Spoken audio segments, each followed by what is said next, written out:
Say, what's cracking, YouTube?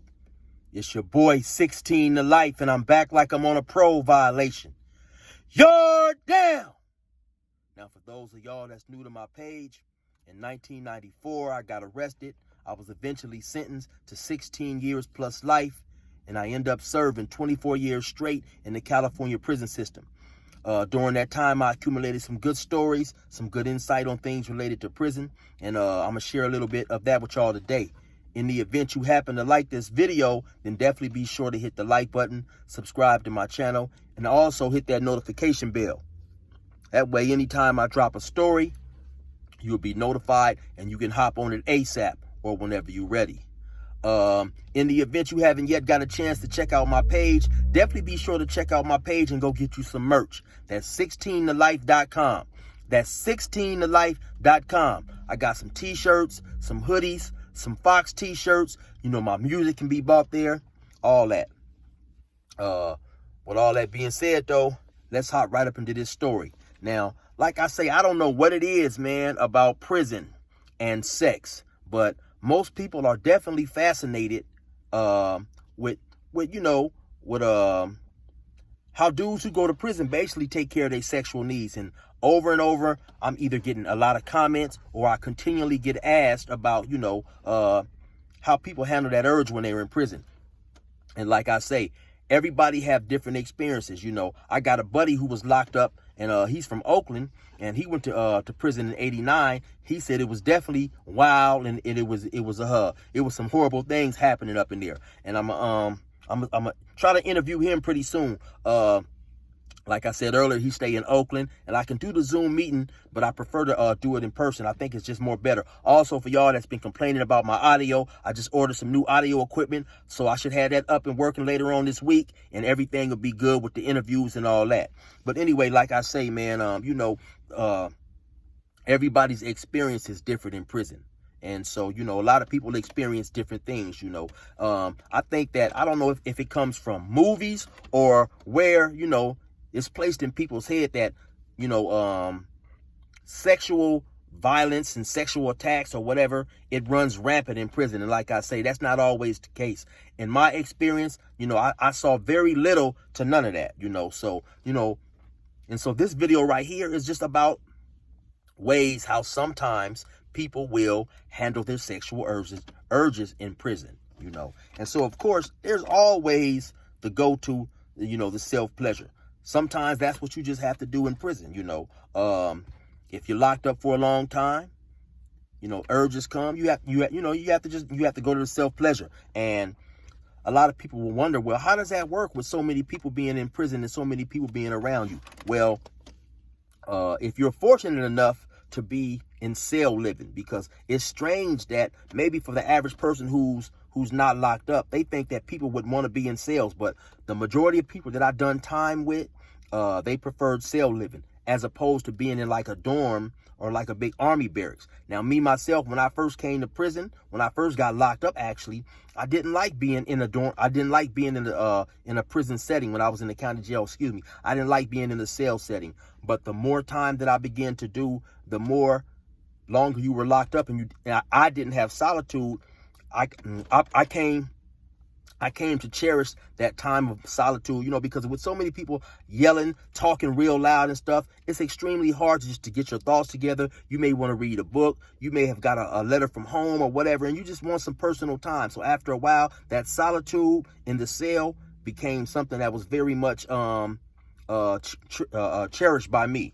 Now, so the thing about being in a cell, though, you're always going to have a cellmate, but you guys happen to work that out. Now, there's several times, maybe when if you and your cellie happen to have different work hours. If you need you some cell time, and they call it cell time, you need you some cell time, then you would let your cellie go to work, and then you'd handle your business. You might be able to put up a sheet, or you might be able to put up a little cardboard thing in the window. Handle your business. Also, if your cellie happened to go to, he may happen to go on a visit himself, or he might happen to go to the yard. You just figure out when you're gonna have you some available cell time, and you do it that way. Now, also in prison, there's books. Some people who they thing is reading these books with adult content, I'll say. you know. And so there's that. Then also, when I first got to prison in 1996, we were allowed pictures. At that point in time, we still could get pictures, full nude pictures. So if you happen to have a girlfriend, you know, you happen to have a wife, something like that, then they could send you some full pictures, naked, full nudity pictures, and you can satisfy your urges that way as well too. Or, you know, you have sometimes you might have some homies out there, man. You tell them, hey, homie, man, go take me a picture of some females you out there messing with, man. So they might take a female to the motel or to their house or whatever, you know, have her get naked or whatever, flick some pictures up, send them to their homies in the pen. So, and there was a couple of times, man, where, you know, I'd see dudes, looking through other people's pictures and, man, hey, man, that's my sister, man. What you doing with that picture right here? Or that's my cousin. Where you get this picture at, you know? And so stuff like that happens. I actually seen that happen one time in Ironwood. A dude was thumbing through this dude's pictures, and he saw a picture of his sister in there. Now, just so happened the picture, she happened not to be naked or nothing, but she was in the picture, you know, in a kind of like semi-provocative pose. So and the dude who was looking through the pictures, he was from Oakland. The dude who had the pictures was from LA. So he was thumbing through the picture, you know, because that's one thing about being in prison. We all like to see pictures, whether it's pictures of females, pictures of cars, pictures of homies or whatever, because it reminds us of home. So anyway, this guy is thumbing through these pictures, and he sees his sister. So he said to the dude, he said, hey, bruh, where you get this picture at? He said, oh, man, one of my cellies had traded it to me. He said, hey, man, this is my sister right here, man. You mind if I get this? Dude said, no, man, go ahead, you know, and it wasn't no problem and stuff, you know. But, so like I said, when I first came to prison, we also could order nude magazines. You know, you could get the Penthouse, the Hustler, the Playboy, you know, which was real popular with the brothers, was a magazine called Black Tail. You know, you could order. Actually, that was a lot of people's hustles. I had a homie by the name of Johnny Jones, JJ, up out of San Bernardino, the projects. One of his hustles was he would have somebody on the street order these magazines, maybe like 6 magazines for $25 or whatever. Then of course those magazines were a hot commodity and you could sell them in prison. So that was one of his hustles, you know. I also seen some individuals, they would have big giant photo albums of nothing but women, nothing but naked women.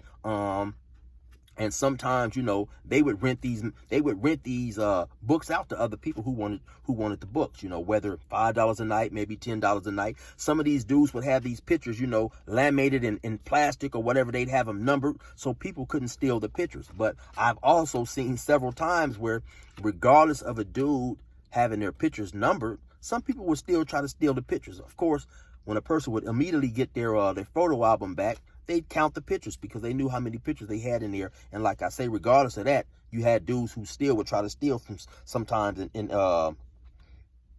it would become a problem, you know. Now, for the dudes who happened to be lucky and were getting visits, of course, because everybody didn't get visits, but you had some dudes who would get visits, and you could make certain things happen in the visiting room. You know, I remember I had a buddy of mine, and this was a thing of mine too as well. If you had your visitor get up there super early, you could get outside to the patio when no one was out there at the patio. You could have your girlfriend or whoever come to visit you wear a long dress, and you could try to handle your business like that, you know.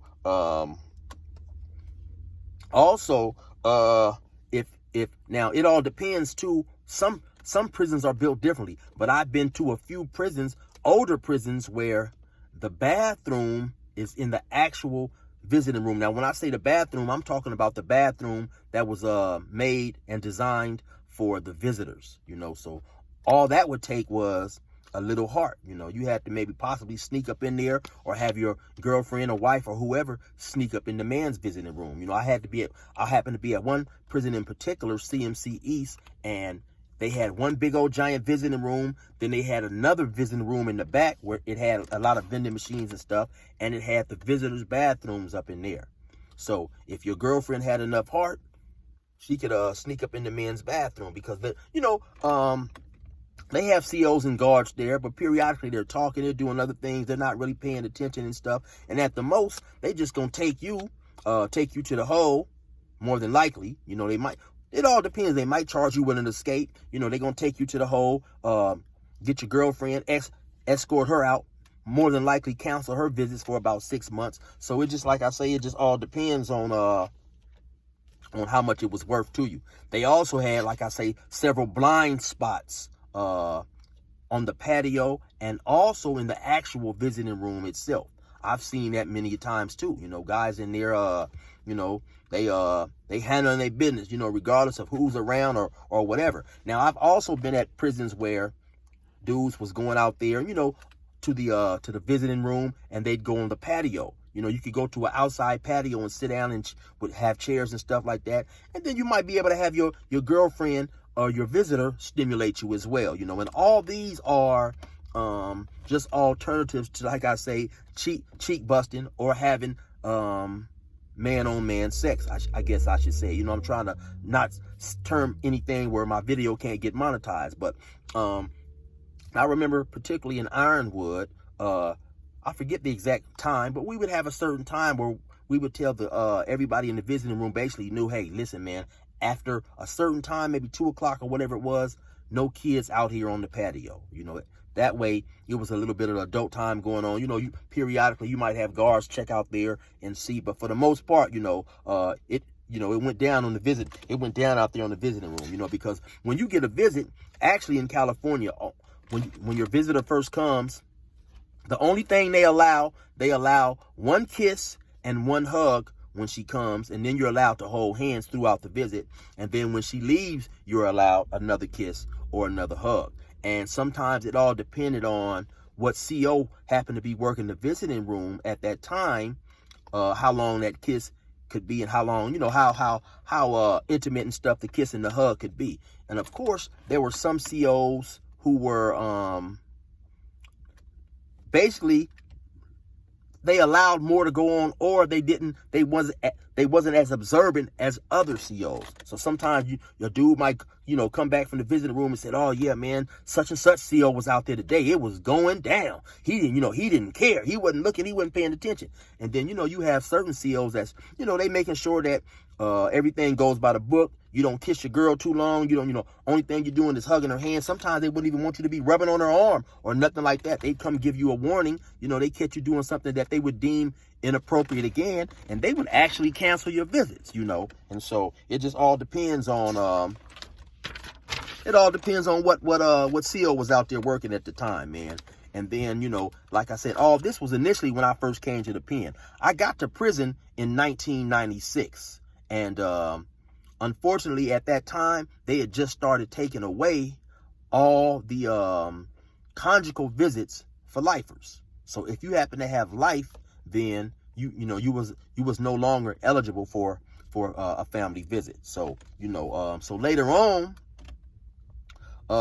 when the cell phones hit, that opened up another avenue to help, you know, guys who was in prison take care of their sexual urges. You know, now I'm gonna keep it real. The cell phones was lovely, you know, because for the most part, now you may have some individuals, you know, handling business or illegal business on cell phones, but it's been my experience for the most part for dudes who I knew who had cell phones. The average dude just wants to get in contact with family, friends, and especially a woman. You know, you have dudes who was hitting these chat lines, who was on social media, and some of them women on there. When I first got my cell phone, it amazed me. You know, them women on there was extremely sexual. Let's just say that, you know, they was forward, and you had some women who sought out individuals who were in prison. So, you know, your cell phones and the things, because like I say, keep in mind, by the time I got my first cell phone, which was 2011, you know, by that time I'd been in prison since 1994, and so whatever the math is on that. But some of these women were extremely forward, you know, and they enjoyed having, you know, phone sex and sending nasty pictures and all this type of stuff. So, you know, I know to the average person that's out there that's free, that might be something that might not be too intriguing or whatever. But for an individual who has been locked up for, you know, 15, 20 years, 10 years, you know, the sight of a woman and stuff is something that's extremely requested, and something that, you know, most dudes wanted, you know. So like I say, they had them chat rooms out there, and stuff like that. And so the you know, you could FaceTime possibly, you know, you could watch the videos, just all types of stuff, you know. And some of these things are just alternatives to, like I say once again, having sexual intercourse in prison, you know, because for the most part there are no women in prison. But that leads me on to my next thing. You also had some dudes who were fortunate enough and lucky enough to have relationships with either the guards, female guards who worked in prison, or what else is known as free staff. And the free staff is just a person who works in the prison who's not a guard. So a free staff might be the lady who works in the paint room or whatever. You know, she's in charge of the painting crew.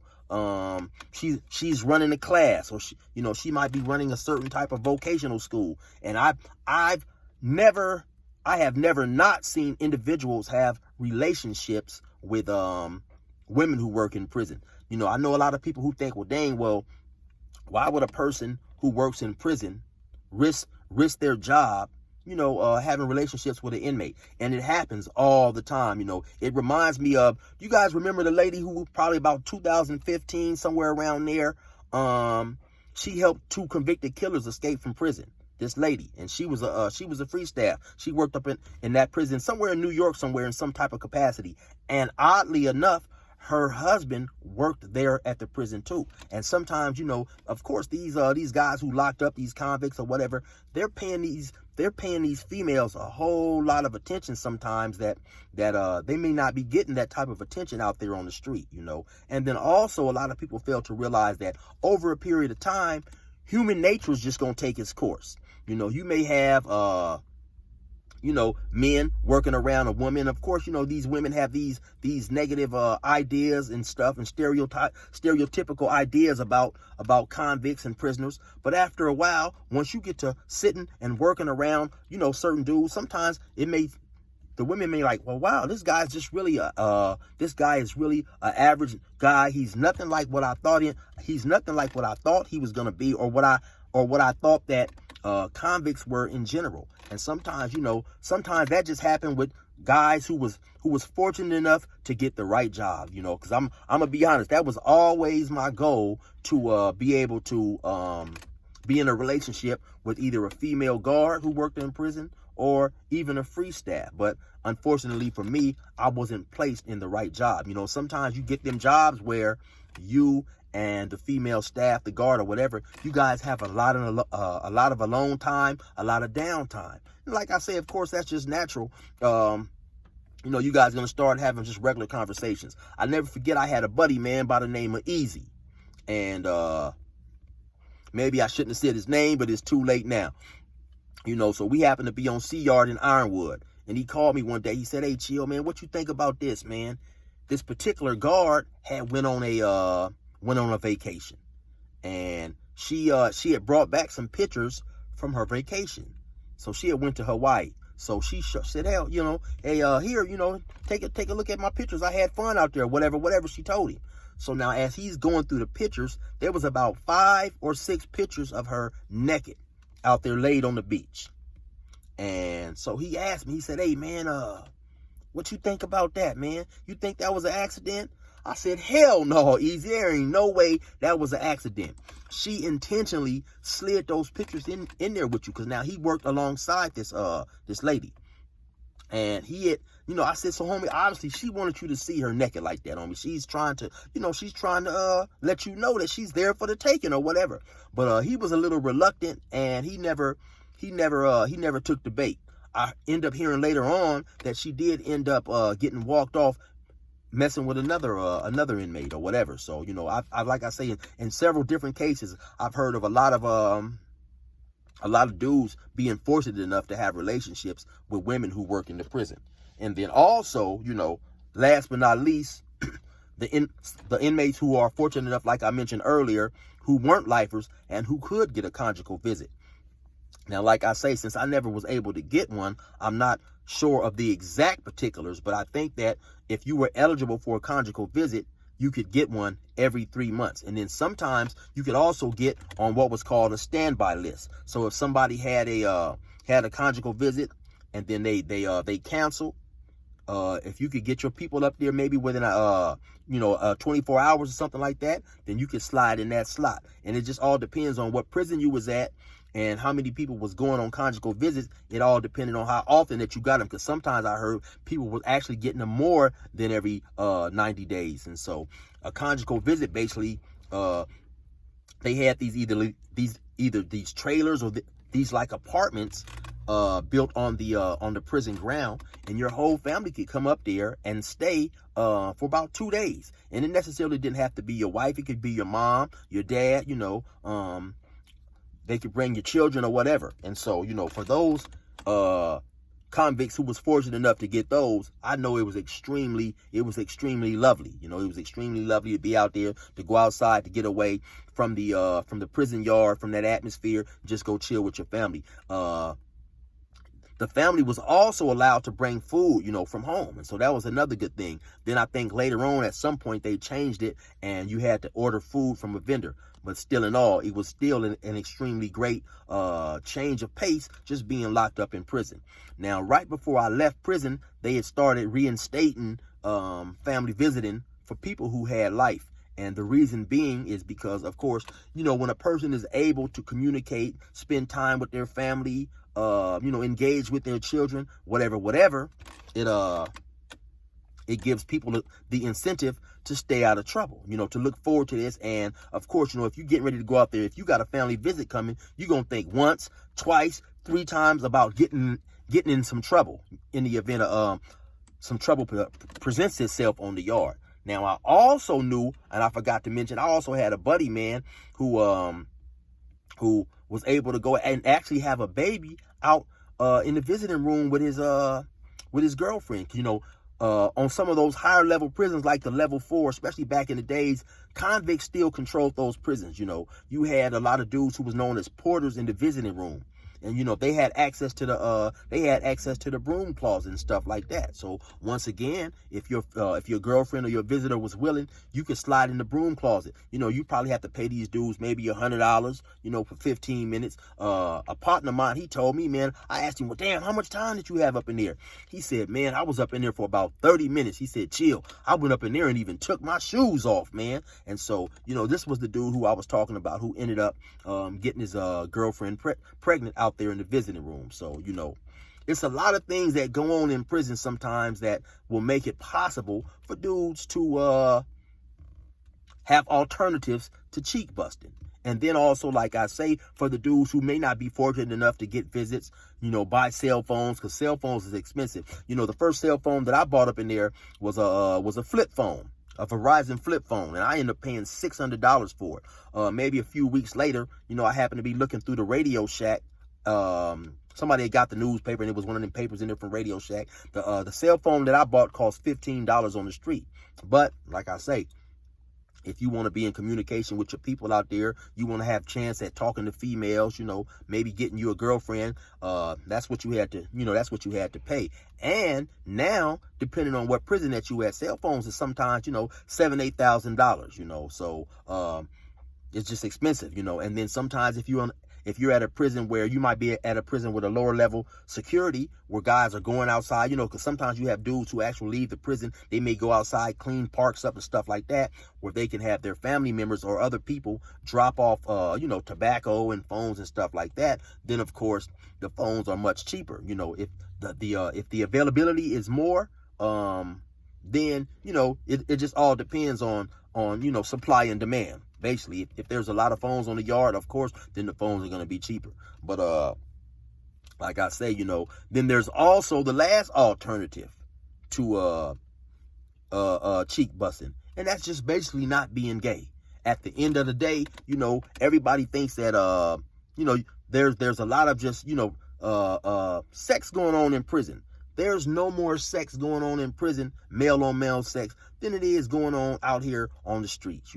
Everybody is just not going to be attracted to another man, regardless of the circumstances, And so that's what I want y'all to think and know. And then also, keep in mind that for the most part, when I was in prison, you had, if in the event you did have an individual participating in male to male sex. There was always people around who knew him, people who grew up with you, and they would these people would always make sure to call home and let a person know that, hey man, such and such is in there doing this.